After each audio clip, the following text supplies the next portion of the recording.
unbelievable alternatives to mortgages. Hey, here's what you need to know. Look, this week, we're going to be looking at some of the alternatives of how you can buy property apart from using mortgages. Well, everyone knows about mortgages. So, hey, keep watching and let's look at what else we can find out.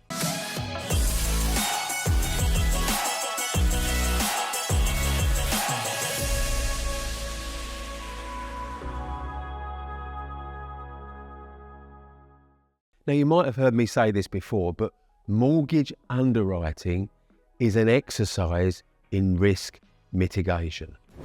Now, the mortgage lenders with the cheapest rates have got the cheapest rates because they've mitigated the most risk. They're the pickiest of picky lenders, and there's an almost endless list of reasons why they won't lend to you. Now, what constitutes risk in their eyes? Let's take a look. Now, it's both the type of property you want to get a mortgage on and every minute detail about your personal circumstances. And here, I'm talking about your financial track record. Now, those mainstream lenders with the cheapest rates are going to hit you with a decline, even if there's a tiny blemish in your history that might have happened a few years ago. Certainly, they would want you to be squeaky clean for the last 3 years. Now, the lower the interest rate, the fewer people will qualify.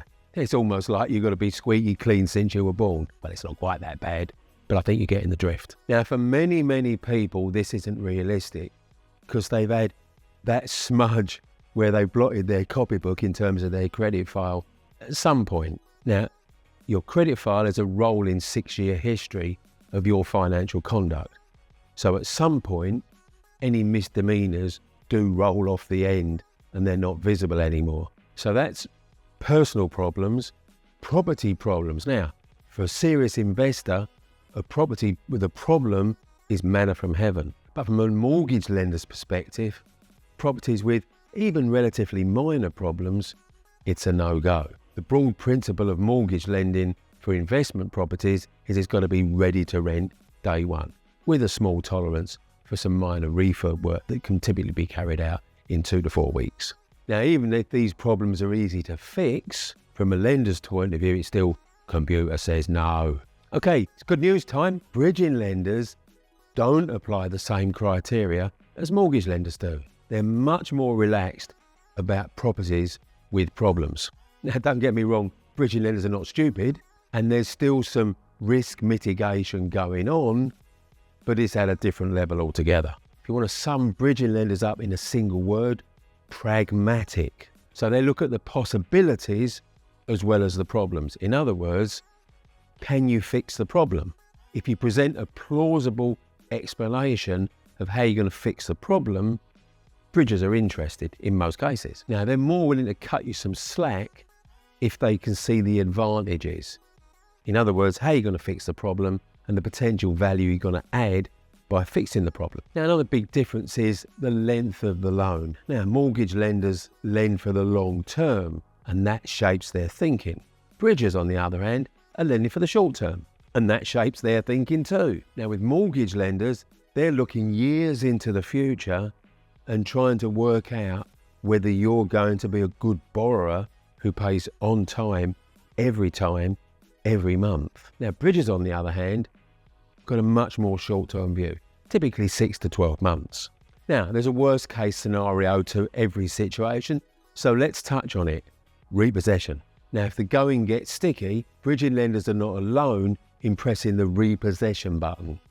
Mortgage lenders do it too, and they've had a long history of repossessing problem borrowers. In fact, it's not uncommon when you're looking through auction catalogues to see lots that are put up by the seller, and on the blurb it'll have somewhere in the possession of the mortgagor or being sold by the mortgagor, which of course is the lender. Now, mortgage lenders, of course, they want a payment on time, every time, without fail every month. Now, they will cut you a bit of slack.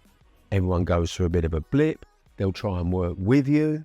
But if the situation isn't getting any better and it doesn't look like it's going to be resolved, then mortgage lenders will resolve to taking possession of the property. Now, bridging lenders are expecting you to repay them anyway within 6 to 12 months. Now, it's a perception that bridgers are at the sharper end of the market, and they can't wait to take your house off you if you step so much as slightly out of line. Actually, the reverse is more truthful. If you can't pay a bridger back at the end of the term loan, but you've kept in contact with them and they can see your progress, often they see it as the least worst option to give you a bit more time to either be able to sell or refinance. Now, both types of lenders have their pros and cons.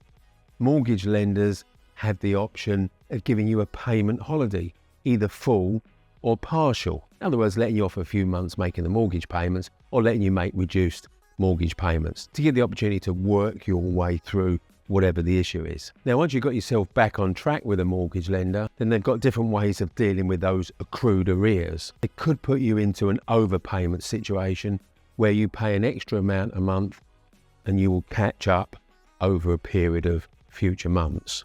They've also been known to recapitalise the loan. In other words, take that chunk of arrears and just stick it on what you owe. Now, bridges won't give you a payment holiday because that's not how their payment structure works, but they may well look at rescheduling the loan period if that's the best way to get a satisfactory outcome and put you in the position that you can repay them. Now, it's good to remember that actually bridging lenders don't want to take properties back. Look, if they wanted properties, they'd buy their own, wouldn't they?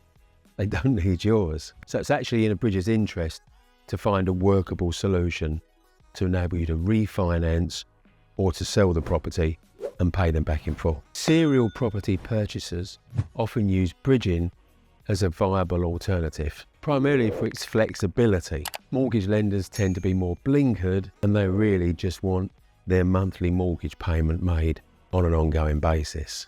So there we are. That's me done for this week. And hey, I'll be back with another property finance video next week. See you then. Thanks for watching this video.